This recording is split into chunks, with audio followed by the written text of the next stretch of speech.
Hi, I'm Hannah, And I'm Lydia. and we are a pair of bookends. And we were just hoping that we could interrupt this episode to ask you very kindly if you would sign up to our Patreon. Yes, if you have some spare change rattling around in your pocket, we would so appreciate it if you could go over to patreon.com/a pair of bookends where you can support our work. We have been doing this podcast for nearly 2 years now, and we wanted the opportunity to get to know some of you a little better. And via our Patreon, as well as getting exclusive benefits, you can also have the opportunities to share your own recommendations with us and to chat with us. And it's just a nice place for us to have our own little hub. For less than a price of a coffee, you can get exclusive Patreon only benefits, such as our Patreon exclusive book club, where you get to pick the book that we read each month, and also Early access to all podcast episodes. and your chance to ask our authors your own questions.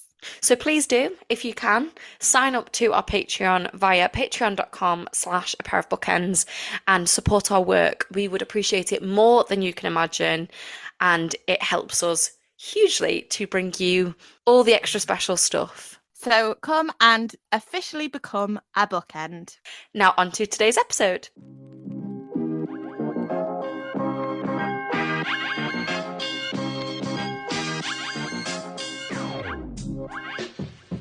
Welcome to A Pair of Bookends, the book club you can carry anywhere. We are your hosts and hopefully your new bookish pals.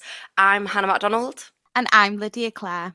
Welcome to the finale of our third season of our debut Spotlight series, where we shine a light on the freshest authors and their work. Today the light shines on The Garnet Girls by Georgina Moore. Forbidden, passionate, and all-encompassing, Margot and Richard's love affair was the stuff of legend, but ultimately doomed.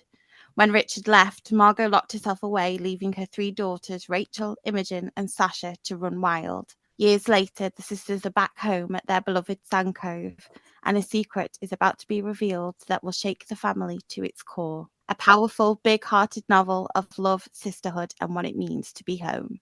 Georgina Moore grew up in London and was a book lover from an early age, regaling her peers in school with stories of a Victorian family and the adventures they got up to making her grandmother laugh with a satirical play she wrote at age 12 about posh mothers at school gates. She's clearly a born storyteller. Starting out as a bookseller, she became inspired by those working behind the scenes in publishing, and so she went on to become an award-winning book publicist, running the press office at Headline and working with authors such as Maggie O'Farrell and Patrick Gale. During lockdown, Georgina set off in search of her next project, which was writing her debut novel, The Garnet Girls, which was published by HQ in February 2023. Georgina was included in the Observer's 10 Best New Novelists for 2023, and The Garnet Girls was a Sunday Times bestseller, a #1 bestseller in audio, and picked by Stylist, Waterstones, The Bookseller, Good Housekeeping, My Weekly, Country and Townhouse, Luxury London, and Fabulous Magazine as a best read for 2023. The Garnet Girls is out now in paperback, and here to chat all about it is the brilliant author herself. Welcome, Georgina, to A Pair of Bookends. Wow, that was quite the intro. Yeah. We don't mess about. It's the finale, and we've got the best person for the job. So welcome. Yeah, I could hardly recognise myself from that intro. Well, yeah, it's all you. I mean, the Garnet Girls is taking the UK by storm, clearly. You've just been telling us about it's all up over the tube and it's in all the supermarkets. It's popping up everywhere. So it's really exciting. My team's done such a good job. I've got this brilliant strategy where because you have to work, if you're not Marion Keyes or David Nichols, you have to work really hard as a debut. And I've got this brilliant strategy where I get someone to take a photo, a total stranger on the platform, take a photo of me with my poster. And then inevitably they say something like, "Oh, I love books. What's this one about?" And they go, "Oh, is it yours?" And then I go, "Yeah." And it's about Margot and her daughters. And they're like, "Oh, I'm buying that now." Love that. I've been hand selling with the posters. So I've been really enjoying that. So we always like to start our podcast by asking our favourite question, which is, what are you currently reading? Okay, so I've just come back from Belize because it was the Easter holidays. And so I had, and also because I am not just an author, but I work in publishing. I look after PR for some big authors. I look after Maggie O'Farrell, for example, her PR. I get sent, as you can imagine, a lot of proofs. I'm sure you do too, as well, in advance. And I sort of really carefully curated my holiday reading, you know, when you sort of saving stuff. And I loved a book by Claire Lombardo called Most Fun We Ever Had. I don't know whether either of you have read that. It's amazing. I love American families. I love family saga, full stop. So I had her new one, which isn't out yet, which was fantastic. And I also had the new Taffy. I don't know how you say her name. Brodizer? Does anyone know? Taffy Brodesser-Ragnar, that's Yeah. what Oh, how I say nice. it. Yeah. I had her new novel as well. So I was really, really spoiled. And then the one I absolutely loved, I don't know whether you have read Kirsty Capes, her first book, Careless. Well, I had her proof of her new one, The Girls, Yeah. and it is sensational. Everyone had told me it was sensational, but it really, really is sensational. Yeah, we spoke to Kirsty Oh, on Monday. It was Monday we On spoke to Monday, Kirsty. yeah. Yeah. Oh, Yeah, so we got to read Girls and we absolutely loved it. It's yeah, such a wonderful book. yes. And me and Lydia have just been speaking and we said we don't know how we've managed it, but three of the books that we've got on for the podcast this month have all got girls in the title. So we've got the Garnet Girls, we've got Kirsty Capes Girls, and we've got Sally Hepworth's The Darling Girls. Oh, Um, yeah. we don't know how we've managed that. It's never happened before. Well, Never happened before. I think to be fair, it's a popular, you know, it's a popular title to have Yes. girls. And I've got to the stage now, talking to my editor about the title of my second book. Hmm. And you do want, I mean, Garnet Girls was just so good because it's got that alliteration. And I Yeah. think it really has helped that it sticks in people's minds. And you Hmm. do, as an author and a publishing team, you do have to think, you know, I always remember when I was working in a bookshop and it was the time of the wonderful Kate Atkinson's first novel. Can you believe that? That's how old I am. Behind the scenes at the museum. And you'd get loads of people coming in going, "What's that book? You know, signs Yeah. of something, something, something." So I really wanted to avoid that. And I Yeah. think girls is always good. And especially if you've got the double alliteration there. But yeah, I think Kirsty Kate, I think she and I are going to do an event together actually, because there's quite a lot of themes in parallel, because obviously hers is very much about two sisters and I've got three sisters. And it's about how basically the love, despite anything you do to piss each other off, to go as far away from as possible from each other, you are always the only other person really who's witnessed your life, your parenthood, and you're in it together, and however hard you try to run away from your sisters, you can't. Hmm. And both mine and Kirsty's has that very strongly, and also the impossible mother. I mean, those are some of our favourite themes to Yeah, read. mine too. But before we deep dive into your book, we're very excited to chat about it. But I was very eager to get you on the podcast because I feel like it's rare to find an author that has worked on both sides. So I'm really interested in asking you about that. What has the shift been like for you? And I also want to know, did you ever expect your debut novel to have the reception that it's had? First, everybody's fascinated by I think they call it poacher turned gamekeeper, and how I feel. And I mean, I really like to think that I was always a very sympathetic publicist. And I think it is hard. I mean, I happen to be not an introvert, which I think is helpful. I think if you Hmm. are an introvert as an author and you've got someone like me popping up all the time going, and now you've got to do this podcast, and now you've got to do an event with 5 people at a festival, and now you've got to do all your social, you've got to put a post on Instagram, a post on Facebook, a post on TikTok. It's overwhelming. Yeah. But I think I didn't realize quite how much it asks of you until I came the other side. And that kind of, to be honest with you, I'm very, very happy that I have another job, because I feel like I could go slightly crazy otherwise, you know, checking where I am on Amazon, checking, you know, you can't help it. Even if you are a generous-minded person who loves to support other authors and reads loads and talks about the books you read, you can't help comparing yourself Hmm. and comparing what, you know, I'm sure there are people up and down the country who really, I don't love me very much right now because I've got posters. It's that. And I know what the feelings are because I've been on Mhm. both sides. So as I was with my publishing team, my brilliant team at HQ yesterday, and Lisa, who's the MD, said to me, yeah, it must be hard for you because you're really sensitive because I've heard the things that authors have said to me in confidence about other authors, and I've Mhm. heard those conversations. Yeah. So it does make you put a bit more pressure on yourself because you understand the industry, you know when things are going wrong, you know when things are going right, you know what to.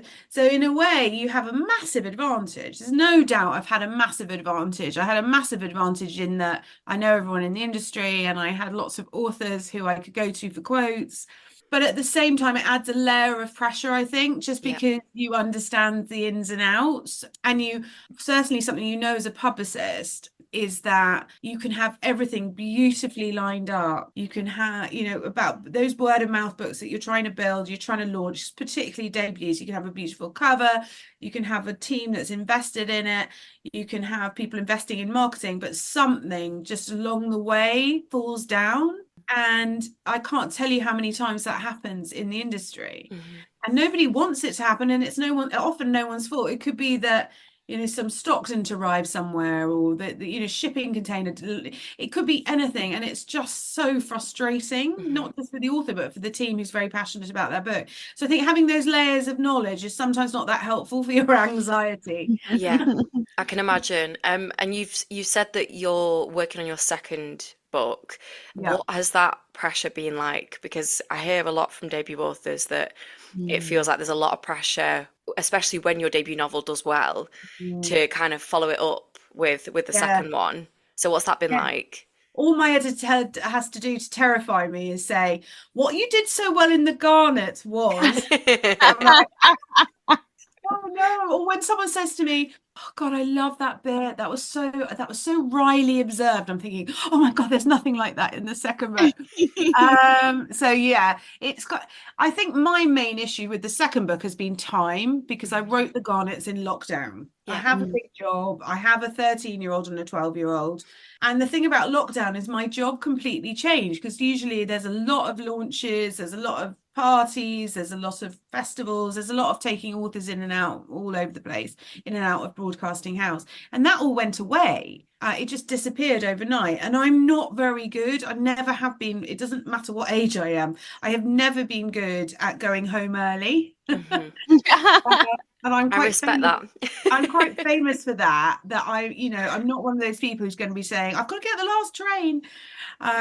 So to have that taken out of my life meant that for the first time ever in my whole life, apart from perhaps when I had babies, I was getting up early. I was getting up at 5. And I was loving it so much. And it was particularly gorgeous because I was also doing online schooling, as Mhm. many people up and down the country were, which was horrific. I mean, it's like those traumas you go through and you look back and go, how did we do that? Mhm. And so anyway, but I had this sort of hour and a half in the morning on my own writing, and it became the saving thing that got me through everything else. So I think with the second book, obviously life went back to normal. Not only did I have go back to my job and back to travel and back to events, but I also was promoting the Garnet Girls, and as a publicist was absolutely unable to say no to anything as you can imagine. So it's the time, and I get very grumpy. The good news is that I love doing it. So I think if you love doing something, and I don't, once I have the idea and if I can find the time, I don't find it difficult. Mhm. They kind of exist in my head and they grow and develop. And I think there's a lot of Maggie O'Farrell talks about this, about people saying that when you have young babies, women writers can't write because they're distracted by motherhood. And she says, frankly, that's bollocks. Yeah. Because actually what it means is that you're much more focused in the time you do have. And actually all the time that you're not sitting at your desk, it still counts. It's still ideas percolating and things coming. So I think the good news is that when I get to my desk, I'm joyful to be there and can and move quite fast.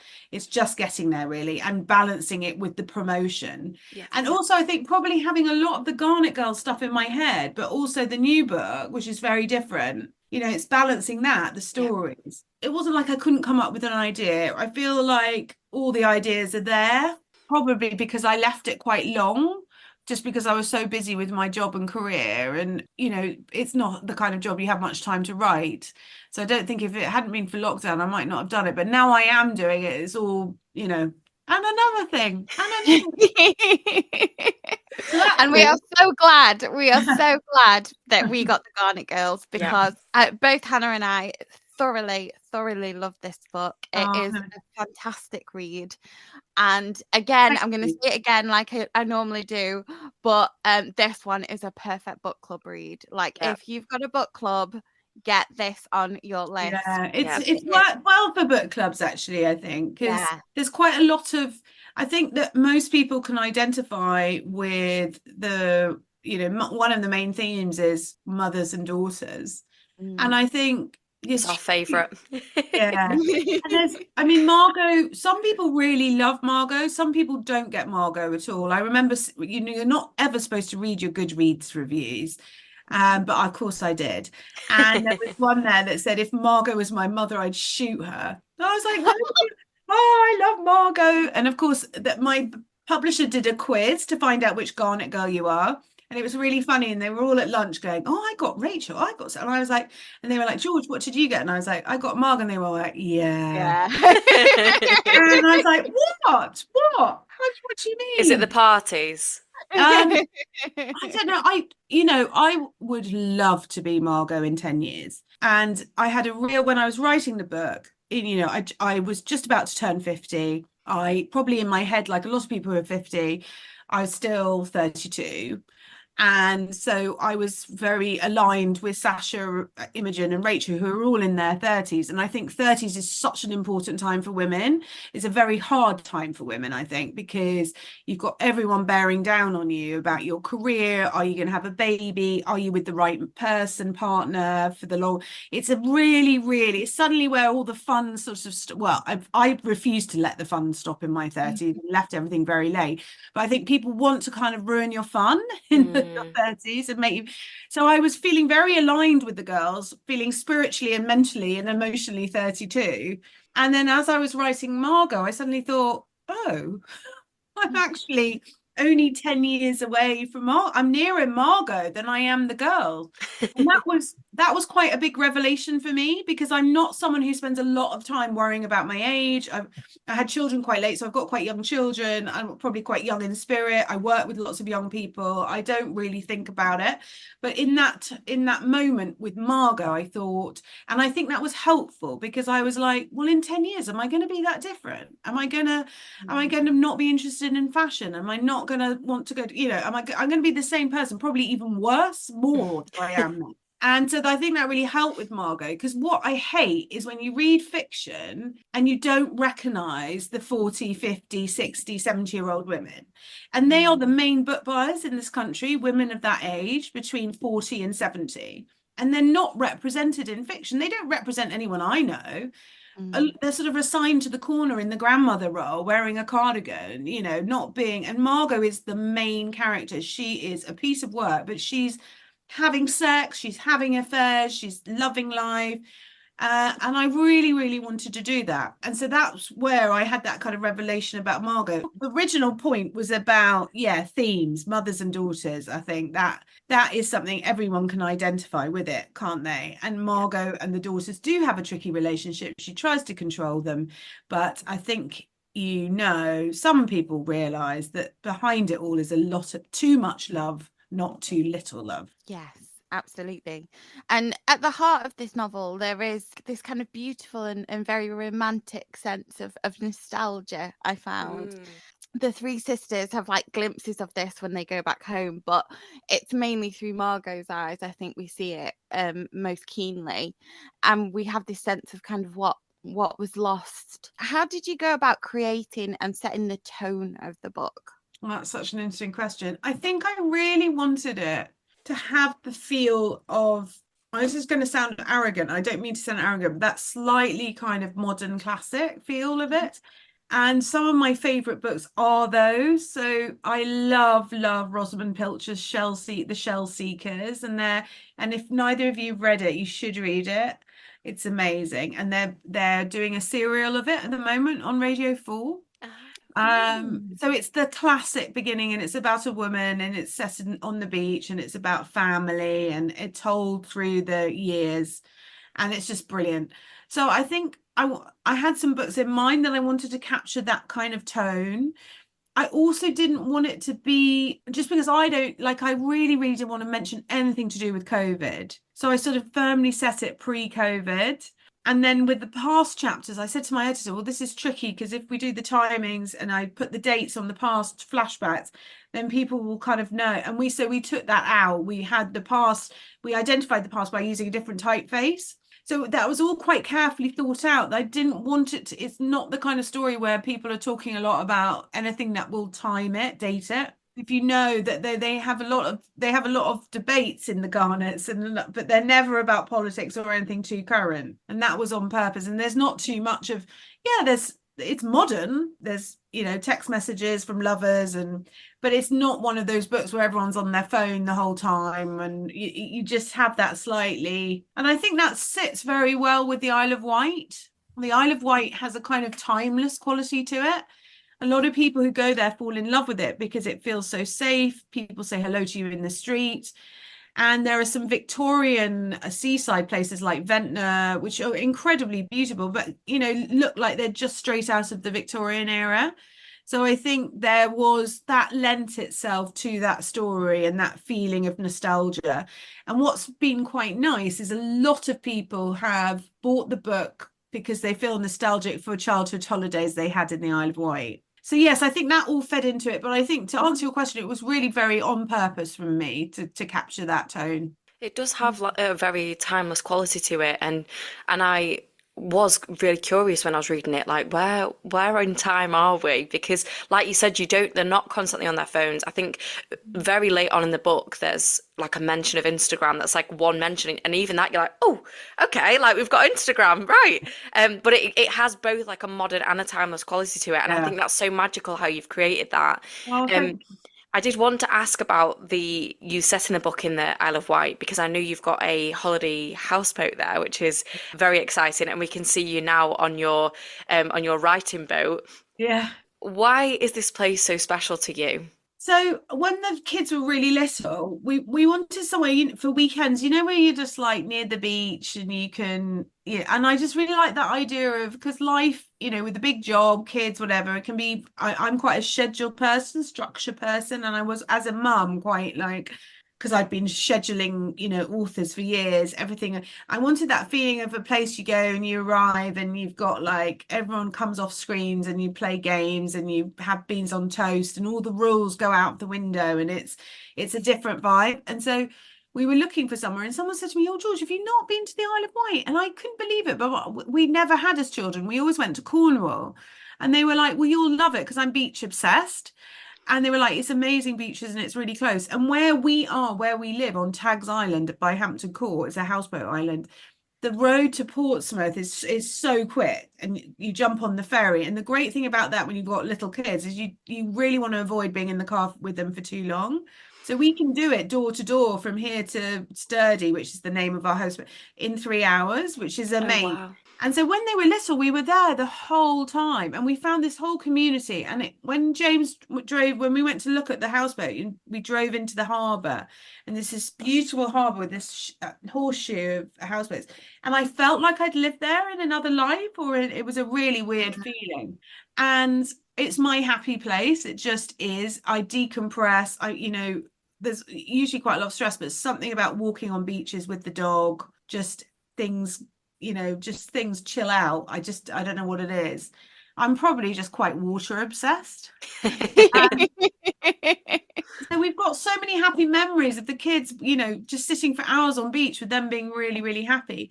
And that does become a happy memory when you have tweens and teenagers who want to be on their screens the whole time and don't really want to talk to you on holiday and like run to you. So it does become very, very nostalgic. And yeah, we made friends, and I saw there are some beautiful, beautiful houses, right, gorgeous old Edwardian houses right on the sand in Seagrove Bay. And I was walking along there, and I knew that there was this story percolating about mothers and daughters and family. And I saw this family all coming out, and they were going sailing together, and they were out of one of these big houses. They were all talking over each other and bantering that way that families do. And I thought, oh, okay, that's interesting. I wonder what it would be like to grow up here, because I grew up in London, and I'm very much a London girl. And you don't really know your neighbor. Well, we didn't really know. We moved around a lot. We didn't really know our neighbors. You can be quite anonymous in London, but you can't in the Isle of Wight. I mean, in those villages like Bembridge and Seaview, everybody knows your name. There are families who have lived on the island for centuries, and these big, old, quite posh families that go back generation and generation. And I really wanted to capture with the Garnets that sense of rootedness, but also how those quite big, established, quite well-to-do families have these brilliant kind of traditions. So like 6 o'clock, everyone has a gin and tonic. I mean, there's a lot of as you probably realize, there's a lot of drinking. But also how for that community knowing everything about you would be great if you're Margot going through when she loses Richard and she needs support and she needs help. But not so great when you're wild child Sasha and you don't want everyone to know your identity and you don't want everyone to know your history and the fact that your father walked out and that your mother works in magazines and you want to reinvent yourself because you can't reinvent yourself. And there's a scene, isn't there, where I think she's Sasha's walking around with her hair unbrushed or she's changed her hair and someone comments on it, and it's that drip of people noticing every little thing about you and talking about you. And so I wanted to explore the good side of it and the bad. I think you do a really good job though of showing the pros and the cons of living somewhere like that, because I think, when there's like dramas in the family, you get a real sense of that like claustrophobicness of it, of having people know your business. And I think there's a moment where, and I don't want to give any spoilers, but somebody knocks on the door and it's quite like quickly get them in the house so that nobody else sees them. And it's that sort of thing. But then there are the parties and the excitement of having a house full of people and like Negroni hour and all this. And I think you do a really good job of balancing that. Because you make it seem really appealing, but then there are moments where it's like, oh my gosh, I couldn't deal with having that many people know my business. I know. It's like open door policy, isn't it? Like, oh You've got an open door policy, Lydia. So I do. I have a full open door policy. Anyone can come to my house at any point and any time, and you're perfectly welcome. But that's so nice. Yeah, I'm not sure. I mean, I now live somewhere like that. And when I first came here, this is Tags Island, and this will also be a theme. And actually, it's funny writing your second book because you realize the themes that you found in your first book are the themes you care about, and the second book is very much about small community and what a blessing it can be and what a curse it can be at times too. But on Tags Island, when James I met my partner James, and he asked me to come and live with him here, it was really strange to me. I mean, every houseboat has kind of a piece of land and a garden and place to park their car and whatever, but the policy of the island is that every garden keeps their walls very low, and because what's most important on a houseboat island is the view, and you protect each other's views, and so you have to be neighbourly, so no one's really allowed to build up too high and block someone's view, and you have to be aware of that. No one's around to gated community. It's the opposite of that. It's an open sort of, and it maintains its wildness as well. And I remember being at our old houseboat before we moved, the old bridge, and James worked from home, and people just be in the garden. We had a table out there, and I'd come back from work and there'd be like, whether you liked it or not, it's rosé going on, but and you just think, oh well, this is pointless, I'm going to have to join in now. People literally just his office was the garden. And it's very much still like that. And you have to find a balance, especially when there's quite a party group on this island, and it's not many people here have kids, And obviously when you've got kids and a job and, you know, one can't go on the way one was before. So it's kind of finding that balance. But I do think there is something very appealing to some people of open house and community. And we have like a communal garden where we have parties for the island. And in the summer, it really is ridiculously idyllic. I remember feeling so bad in lockdown because I was like doing my Zooms and people on paddle boards were going, and then you're talking to someone who works for you and you're just feeling so awful because they're stuck in a flat. And you know, it was just horrible, wasn't it, for so many people? And I felt so bad. And they would be going, George, is that someone on a paddleboard? And I was like, yeah, sorry no, about ignore him. Ignore it. It was so funny because literally the whole world felt like the whole world, because over there on that side is Molesey Boat Club, and it felt like, and you can park up there, and just it felt like the whole world bought that inflatable kayak from Amazon. There was one particularly that they reduced to £100 in lockdown, and everyone was just, the whole world was just getting in here.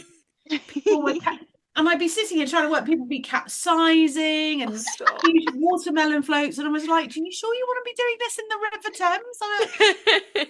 So funny. But yeah, so that is going to be a theme in my second book. But thank you. I want to, I think someone said this about my writing, and I you know, when you're a debut, you don't really know what you're doing. You don't know what your intentions are, and then you work it out. And the more I've talked about the Garnet Girls with lovely people like you, you know, the more I've worked out what I'm trying to do. But someone said that they thought it was escapist, but not sentimental. And I wrote it down. I wrote it down because I thought, actually, that's what I want. I want the book to have that feel of nostalgia and glamour and timelessness. But I also want the, you know, writing to be bang up to date. Yeah. And there's stuff in there about women, about Rachel trying to have it all, trying to have a career, trying to have, and living a life she doesn't want to live. There's, you know, affairs and flings, and, you know, you know, hopefully there is enough of a modern vibe there for people to feel that, but just to get that balance of also the glamour and escapism, but not to be, you know, nobody's wrapped up at the end, are they, with totally a happy ending? No, and I think it's so interesting, all of the different dynamics that you have in the book. One particular one that I feel like people are going to be drawn to is Richard and Margot's relationship, because it is so complex and nuanced, and we see these like glorious days of old where they fall in love and they're on the beach with the girls, and then when Richard does leave, which I don't think is a spoiler, he does leave, and it's devastating to all involved. It is truly this momentous occasion. So why did you want that relationship at the center of the story, and what was it like creating that dynamic? Yeah, I mean, it wasn't easy because, of course, Richard's not really on the page at all. It was a clever editor who told me to go and put the prologue, which was a stroke of genius. She said, you need a filmic prologue of Margot and Richard in the past with the, but even in that prologue, there is the hint of darkness there because he's drinking. And then you tie it up at the end and see the impact it had on the family. And there is a very serious theme about alcoholism in the book. So even while you've got that glorious thing, you're also aware that these are very flawed characters who, you know, and very real characters who could go off on a tangent at any point. I think what I was really fascinated about, some people have compared it to like Liz Burton and Richard Burton and Elizabeth Taylor, and I really wanted that kind of old film star epic kind of glamour for Richard and Margot, because I thought what I wanted to explore was this idea of what it's like to grow up in the shadow of charismatic parents like that. Because that, you know, I've seen that a lot, and that's hard, really hard. And also this feeling like that their love was so big and so monumental. And will you have anything like that? And I think we do that all the time. I think we invest our parent stories and our, you know, with a kind of glamour and nostalgia. And I think we underestimate that our children, as they're growing, for them, we're these larger than life characters who, you know, and it's quite, I think sometimes it's easy to pretend that's not happening, but it is, you know. So I really wanted to capture that. But I think also what I wanted to talk about was, is this an epic love, or is it two people who maybe weren't well suited. There's supposed to be that moment of doubt at the end when they have that conversation about, because I mean, if love doesn't work out, why is it considered epic? And yet it is, isn't it? I mean, Richard Burton and Liz Taylor split up, what, 3 times? I mean, they just went on and on and on, killing each other, didn't they? Yeah, it did. So I am fascinated by that. I think that, we've probably all of us, or will all of us, have at some point one of those love affairs that is ultimately, when we say doomed, I mean, it's not going to work out, but it may be always in our mind the one that got away, or that we may unfairly compare poor people who come after to it because it was not resolved, and it was not allowed to become boring, and it was not allowed to become humdrum and about who's taking the kids to school. So I wanted all that to be in Margot and Richard, that, actually the children have him on a pedestal in a way, or not, but that he has this aura around him because they didn't get day-to-day living with him, so they didn't have that chance for him to become.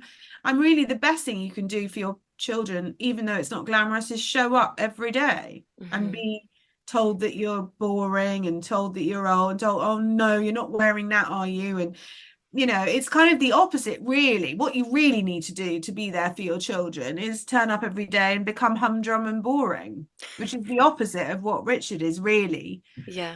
So there's all that going on in that. But it was interesting because I didn't really think I was going to, because it was very important to me that this was a book about the women's view. I don't know whether you remember that on Boxing Day, there's that scene where the men are looking out. Yeah. And I loved that. Yeah. It's very much supposed to be saying that this is, but these, and my original title was going to be The Ordinary Husbands. Oh, wow. Yeah, because it was very much supposed to be about, how Margot wanted the girls to marry these quite safe, boring men, so that they wouldn't be married to a drunk, amazing, romantic, sexy poet like their father, and wouldn't be upset. And so, but it's very much the woman's view. So when it comes along, and I don't think this is too much of a spoiler, when it came along that I felt like Richard there had to be that letter, I hadn't planned it, I hadn't expected it, but it just felt that it had to be there, and I felt quite emotional writing it. And a lot of men, funnily enough, have said, we want Richard's side of the story. I did really like the letter, and I felt really emotional reading it. I think it's great that you featured that, and I think, like, yes, sometimes, like, it's good for us to kind of not know that person's side of the story, but I thought it just added something to this, because especially because you're kind of with the girls the whole time through the story, and they're so kind of conflicted on their feelings about him. So it was like you wanted to have that sort of resolve with them. Now, I want to deep dive more into Margot, because we've spoke a lot about Margot, and she is obviously the mother in the story, and I think she's such a great character. She's like a real whirlwind, and she doesn't always get it right, but she absolutely loves her girls, and I think she's just a great mother character. What does she represent to you? She started as this idea that I wanted an older female protagonist because I felt that it was missing in a lot of commercial fiction, and probably literary fiction too. So she started there, and like all those girls, there is a touchstone of me in all of them, which I think it was important for me to have as a starting point. And then they did that thing that I always heard writers say that characters did, which I never believed, which is they went off and kind of developed and progressed in their own way. But there is a touchstone of me in every single one. I was the rebellious teenager that Sasha is. I have been through that same stage as Rachel of trying to have it all with young kids and their career. And with Imogen, well, I'm in the arts, and I have always had that slightly kind of, am I doing the right thing? I want to be this, that. And I think a lot of people identify with Imogen because she's at that stage in her life where she's a bit floaty, a bit airy. She doesn't really know. And I think we all go through that. So with that, and with Margot, I suppose the touchstone is kind of, are you, something that's preoccupied me from being a mum is, can you be your own big person and be selfish about your stuff and still be a good mum? And there is a lot of pressure put on women to be a martyr, and to, my mum didn't work, and she didn't, she wasn't trying to do all the things I'm trying to do. She was 100% a mum. And I don't know, with Margot, I think I was working out some of my own feelings about motherhood, about, everyone rightly says that what she does to lock herself away when Richard goes is a selfish act. But Margot's one of those people that is so herself that she can't be anything other than herself. And there's good in that and bad in that.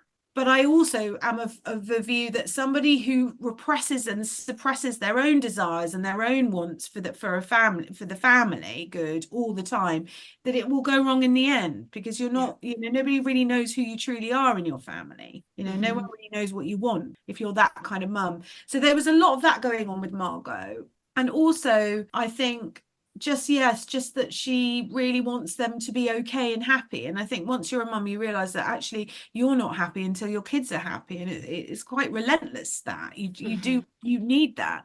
So like my daughter at the moment is feeling funny about school, and I while she's feeling like that, I won't, I can't stop thinking about it. So there's that in Margot, isn't there? And I think Margot also is just one of those people in life who she'll be 80 and she'll still be holding a room in thrall. And I was very lucky. I had a grandmother like that. I had a grandmother who the only time she ever fell down the stairs was when she was wearing ridiculous mules with, stockings. And I was like, well, that's not going to work on stairs, in her late 70s or 80s. She was amazing, and she could have a room in thrall. And I think there are these people.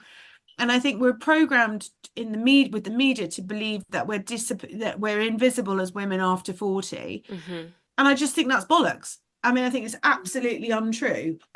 Yes, I witness it every, if you can have people enthralled and charismatic and you enjoy being yourself, which Margot really does, she's totally herself, people are drawn to you. Yeah, absolutely. And there's a bit in the book that I wanted to read, actually, that I thought really summed up kind of that feeling of sort of feeling that almost invisibility that you get as you grow older as a woman. But this is Margot. Margot felt the familiar pang of unease she always felt when a man she knew ogled a young woman. Her first thought was always for her daughters and what they might have encountered. The second nagging thought shamed her, regret for her own lost youth. It seemed so unfair that no one knew when they were young what power they had. It was one thing to be outraged by wolf whistles and catcalls as a young woman, but quite another as an older woman to face the fact that they were over for good. And I just feel like she's grappling with these two sides of her of, she's getting older and she is becoming invisible, but like you said, she feels 32. She feels that she's one of the girls. And we do see a lot of the like sexual sort of escapades that she goes on, we get to see like she's speaking about like the orgasms that she's had, and like how she's really eager to get a certain man back to the house, and she's already kind of foreseeing what's going to happen with him, and I think like it was quite like awful really that it was so kind of groundbreaking to read that. Like it shouldn't be groundbreaking to see an older woman having sex. Like that shouldn't be a thing, but it was groundbreaking because you don't really read that, and I think it's so strange that we don't see that represented. I think that's right. And I think what's interesting about that moment with Margot is she's feeling like she's disappearing, but any of her daughters will feel that they never had what she had at any age. So I think what I'm playing with this is it's your idea of your own perception. People very much, Margot has not disappeared.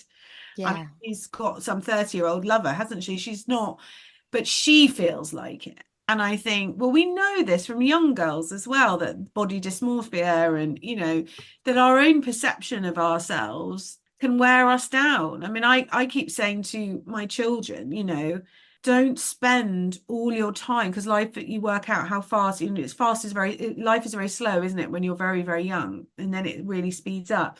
But if you spend all your time wishing you could change stuff about yourself, you're just wasting, because you can't, unless you're going to go out and do loads of work and spend a fortune. But you'd be much better off just accepting. But for unfortunately, women do find that hard. And, very often as well with teens and girls and boys sort of go that way, isn't it? The girls are always ahead of boys at school, and then you get to teenager and girls just stall because this is when they're going, oh, I wish I was blonde. Oh, why am I so fat? Oh, and boys are just going off and doing their thing, and you're like, come on, what's going on?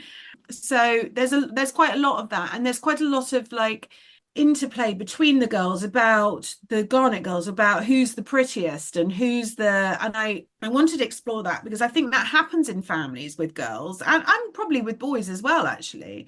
And I will at some stage do a boy girl brother sister relationship, because who are close, because I find that fascinating.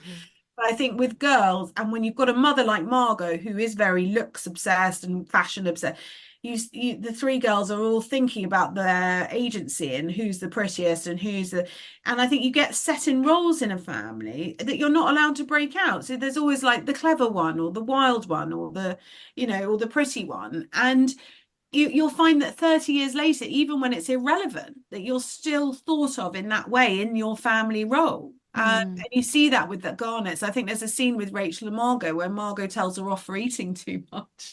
Like one of those moments where you're like, Margot. But I mean, I was watching a comedian do a skit about the difference between mothers and boys and mothers and daughters, and the skit with the boy was like, oh, I love you so much, oh, you were so precious, you can rule the world, oh. And then to the daughter was like, you look fat in that. Yeah. Yeah. It's like, I mean, I know she was like summarizing it to its very essence, but there's a bit of that with Margot and those girls. And you see it also on the other side. I think there's a scene where Rachel's yet again having to endure Margot having a party in her house, the house. And she comes down and Margot's wearing one of her leopard print tops or something. And she's like, oh, she's dry, she's off. She's wearing my top. It's totally inappropriate. So there's quite a lot of that femaleness in the relationships between them. And one of the things I wanted to capture, because you don't get to see the girls as teenagers at Sanko, you have this reminiscing when they all come home.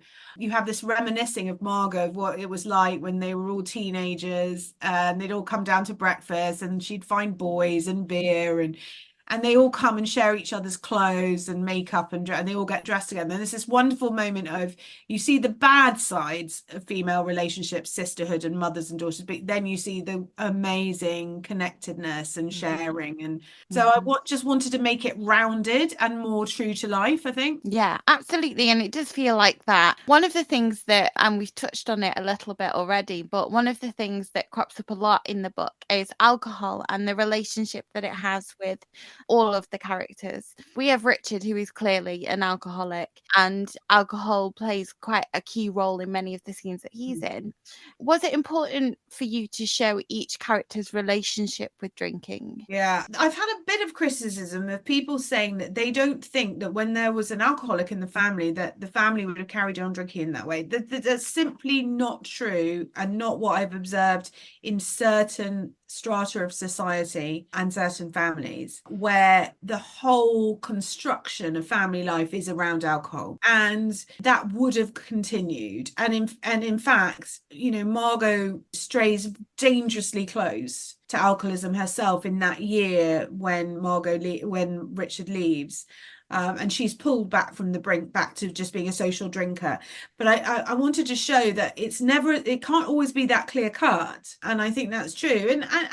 And that's what I've observed in people I know, in my own family, in my own relationship with alcohol, that, you can come close in moments in your life to relying on it too much.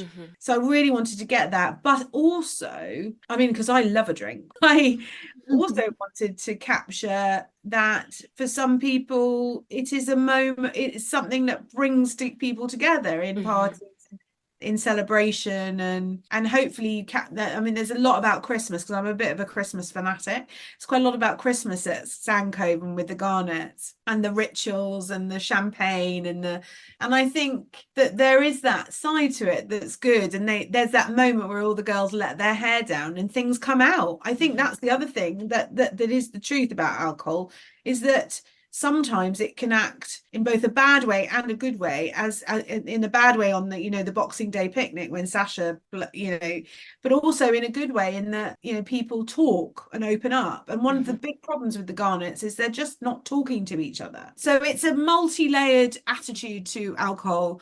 I wanted to deal with it sensitively because I know there are people who find it a big issue. But I also wanted to show that there are other people where it can play a certain role in their lives and they can cope with it. So it's kind of all there. But I do think that a family that's had issues in the past with alcohol, they wouldn't all be teetotal. That's just not true to life at all. I've seen it happen in both ways.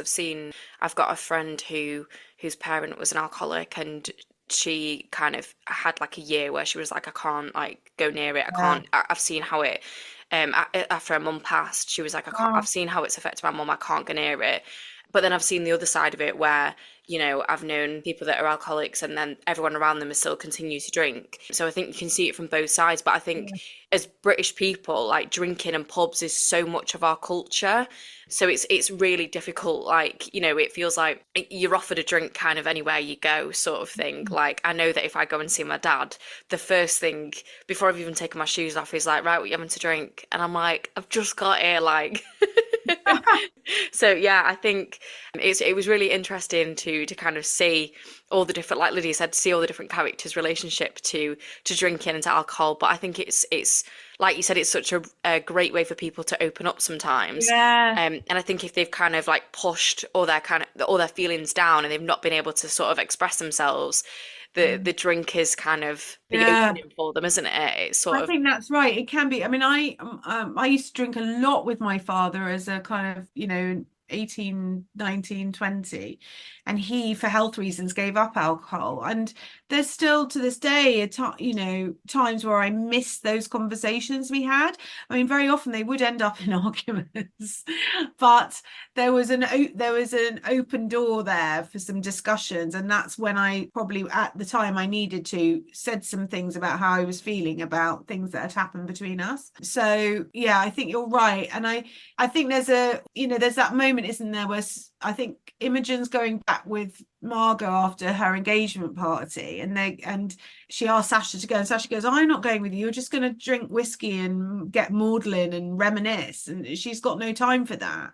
And so it is very much meant to show, and yet isn't she's having that problem with Phil because Phil's a teetotal, but his teetotal is another form of control. So there's many different views on alcohol all through the novel. So when people say to me, "Oh, people are just drunk in the Garner Girls," I'm like, it's supposed to be a bit more nuanced than that. Yeah. Many people with different attitudes going on there. Yeah, you see both sides to it. You see how alcohol's affected the family in a negative way, but then you also see this really exciting, fun, the party scenes. As I said before, like, I'd love to go and join the Negroni Hour. Like, lots of people have said that they'd love to go to a Garnet party, but you know why 100%. is that? It's because it was lockdown and I was bored out of my tiny mind. So I was like living vicariously through the Garnets. That's why. I mean, the second book, it's nowhere near as much as that. And I think it was a lockdown thing. I think we were all quite bored, weren't we? 100%. It does capture that moment. Oh, 100%. Yeah, it really does. Now, I am gutted because I've just noticed the time, and we had so much that we wanted to ask you, but I feel like we've definitely given a good feel for the book. Sorry. No, we love that. The more you talk, the better. But I think now is the time for Lydia to ask her favourite question. Well, I'm going to be really sneaky and ask two really quick questions. Let's do it. So one really quick question off the top of your head. Of the Garnet Girls, which one is your favourite? Oh. Sorry. I have to ask. I think it has to be Margot. Yeah. I think I knew when you write something and you're a debut and you don't know whether it's any good, I did know in my heart that I had managed to capture a real rounded, nuanced, complicated personality with Margot. And it was that spurred me on to submit it to an agent because that was the thing I was sure about. So I think for that reason, I'd have to say Margot. Amazing. Hannah, who's your favourite Garnet Girl? Oh, don't. No. I did really like Sasha. Because I thought she was just very, very bold, but I did also have I had a soft spot for all of them. I did really like Imogen. No, you're allowed. We've got to pick one. Okay, Sasha, fine. Sasha. Okay. What about you? Imogen.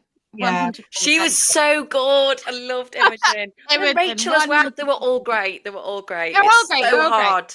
But yes, and I would love to ask my favourite question, which are, what are your literary influences? So I think I talked about the Shell Seekers by Rosamund Pilgrim. Both of you need to go and read that. I also love an author who's probably neither of you know now, sadly, but she was called Mary Wesley. She wrote a book called The Chamomile Lawn, which was made into a big BBC drama. She started writing in her 70s, and she creates a lot of, she's brilliant. She creates a lot of feisty older women who are having a lot of sex. So Love that. she's been a big inspiration for me. And then I think the obvious ones like Elizabeth Jane Howard, the Cazalet Chronicles, if you haven't read those, they are amazing. And they make me think, and because I've had quite a lot of letters as well about this, or emails, not letters, it makes me sound like I'm a Victorian writer. That's saying that they'd love a sequel for the Garnets, that I think there probably is more to say about them in the saga. So we might revisit them at some point. I would love that so much. Please. That's incredibly exciting. When can we look forward to your next book? Yeah, so it's coming next February. Yeah, the working title is Walnut Tree Island, but I was having a chat with my editor, and that might change a bit, but that's what it's called at the moment, and it's February in hardback next Oh my year. goodness, that's so exciting. So The Garnet Girls is out now in paperback, as we've already said. I'm going to pop a link in the show notes. Where can our listeners find you on social media? So on Twitter, sorry, it's not called Twitter anymore, but I still call it Twitter. No, I don't call it X. I'm at Publicity Books. And the reason I'm that is because I've been a book publicist for a very long time. On Instagram, I'm at Georgina Moore Author, and I'm also Georgina Moore Author on TikTok. So those are the ones. Wonderful. I will pop links to those below. Really quickly, can we get a recommendation to finish off the episode? There's a book that's just come out that I loved, and it's called Goodbye, Birdie Greenwing by Erica Waller. Goodbye, Birdie Greenwing. And I was lucky enough to read it in proof. It's just out yesterday. She's a wonderful author. The characters are all real. There's a lot about mothers and daughters and sisters in there, and it's just a beautiful, heartwarming tale. That sounds right up our street. Georgina, thank you so much for joining us today. Thank you too. That was such a great chat. Oh, no, thank you. And for our listeners, go buy The Garnet Girls, because I'm sure you're going to love it as much as we did. And if you enjoyed this episode, please don't forget to rate, review and subscribe. Go give Georgina a follow. And if you want to follow us, you can do so at A Pair of Bookends Pod on Instagram and at A Pair of Bookends on Twitter and TikTok. And that is all we've got time for. So thank you so much for listening, and goodbye.